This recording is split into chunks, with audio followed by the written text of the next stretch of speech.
Today I'd like to talk about the very first pistol that I ever bought. It is a Zastava M57. It's the Yugoslavian version of the tokarev. It holds 9 rounds of 7.62 by 25, which is the original tokarev chambering. There are some made after 1970 that were chambered in 9mm. I bought this because I love the round. The round is fantastic. It's flat shooting. The low end stuff is, 1,400 feet per second. The high end military stuff is like 1,650. It's but with very little recoil. It's fascinating.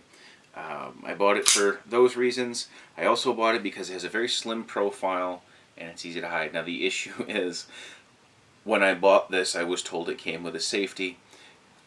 It's an aftermarket safety to allow imports. It is a terrible safety. Do not rely on it. The magazines, they all came with a lanyard loop on the bottom, and there's also a lanyard loop here on the handle. It's a very fun gun. It's a lot of fun to shoot. Shoots a great big fireball off with very low recoil, but it is heavy. That's why it has low recoil. So I was very excited when they came out with a brand new one, because no one has chambered anything in this caliber since the 70s. They were still in use, especially in conflict zones, any place where there was a comm block. But a couple of years ago, Zastava started remaking them, and in fact they're making the M57A, which just has a special safety on it. It's almost the exact same gun, except it has a very reliable safety, and it's done in black instead of the old blue. I love it. I carry it. It's a fantastic firearm. I've tested it out. It's very accurate. The sights are adjustable, but basically you're going to take a drift and a hammer and you're going to whack them until you get it right. I'm sure someone knows a better way. If you do, please post in the comments, because that's how I had to do it. The one issue that people have with these is it has what's called a magazine interrupter. It will not, you cannot drop the hammer unless there is a magazine in, which can result in some issues, but generally it's not a problem. This new one is made in Serbia by Zastava Arms, and it's a fine firearm. I've had no issues with it. It's very accurate. It's easy to shoot. The one issue that people may have right now is finding 7.62 by 25 ammunition, and there's some other issues with that as well. So when you can find 7.62 by 25 ammunition, this is generally what you're going to find. This is the Soviet military stuff. It's very hot. It's not reloadable. It's easy to recognize by the dimples you can see here on the mouth of the casing, versus this is some brand new Winchester stuff. There's no dimples there. It is reloadable. This is not. The other difference is the primers in these are corrosive, which means you're not, if you fire this through your firearm, you're cleaning it differently. You're breaking it down, you're scrubbing it with soap and hot water, and then you go through your cleaning.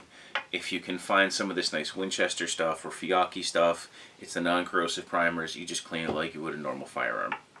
Which leads to why a lot of these old M57s look like crap, because people would run this corrosive stuff through it and clean them like it would a normal firearm, and you end up with obvious problems. It's still corrosive. That's why you have to wash it with soap and water and then oil and standard cleaning. But they're a little rattly, these older ones. I still think that you'll find that they have fine accuracy. Some of the ones that I've seen that were imported, there was no notch cut in the sights or missing front blades, things like that. That's what happens when you buy surplus imported. When I bought this one, which was years ago, it cost me about $180.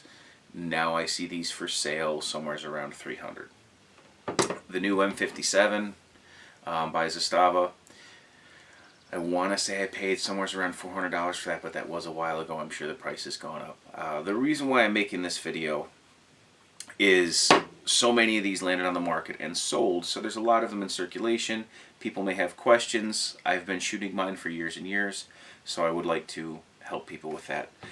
The magazines, old and new, are interchangeable. Sometimes the old ones are hard to find. They can be found, and once again with Zastava making these again, you can get new production magazines. With the new production magazines, because the fit and finish is not great and these old ones have been worn in well, you will find that the lips are fairly sharp And compared to the old ones, the springs are fairly strong because these can be as old as 60 years. Once again, this started production in 1957, and the 7.62 by 25 production ended somewhere around 1969. So these can be fairly old firearms, and they continued to see service quite a while after that. So one of the things you want to do if you do buy the new magazines is take and smooth those lips out so they don't catch on the casings, you don't cut your finger open when you're loading, etc. But the magazines are interchangeable. They can be used in either firearm if you have one or the other. It's a nice little firearm. Like I said, it is kind of heavy, but that lends itself to being a little more accurate in my opinion, and I've always been a fan of full steel. If you're familiar with 1911s or any of those variants, you'll find that this is very similar in design. It just doesn't have the beaver tail safety. The original ones had no safety at all. That's why I really like this new safety that the Zastava has. It's very secure safety. I feel very comfortable carrying it, and because it has the slim profile that you would have on even smaller than 1911, because it's chambered in 7.62 rather than 9mm, it kind of disappears if you wear it correctly, which I'll show you here in a minute. So this is one of the reasons why I love this firearm. As you can see, it's kind of hard to see. It's in a simple inside the waistband, and I'm kind of fat, so that helps hide it. And it's very slim, which makes it very easy to conceal. And a lot of times I have it in here. This is just an Uncle Mike's, I think, $15 inside the waistband holster from Walmart. And it just simply disappears. And if I'm in this condition and I'm wearing it and I want to move around and bend a little more and I don't want to poke myself in my fat belly, I just pull it a little bit to the side, and there I am, I can work. And it's very nice to have a full frame firearm, full steel, that holds 9 rounds, that can disappear inside the waistband and you don't notice it. That's what I really like about carrying this. So I hope you found this informative. I hope it helps you. I hope that if you've bought one of these firearms, maybe you stumble across this video and it can help you. If not, I recommend finding one. They're a fine little firearm for what they are. And once again, I carry it, I enjoy it, and it's a lot of fun to shoot. So thank you very much, and we'll see you next time.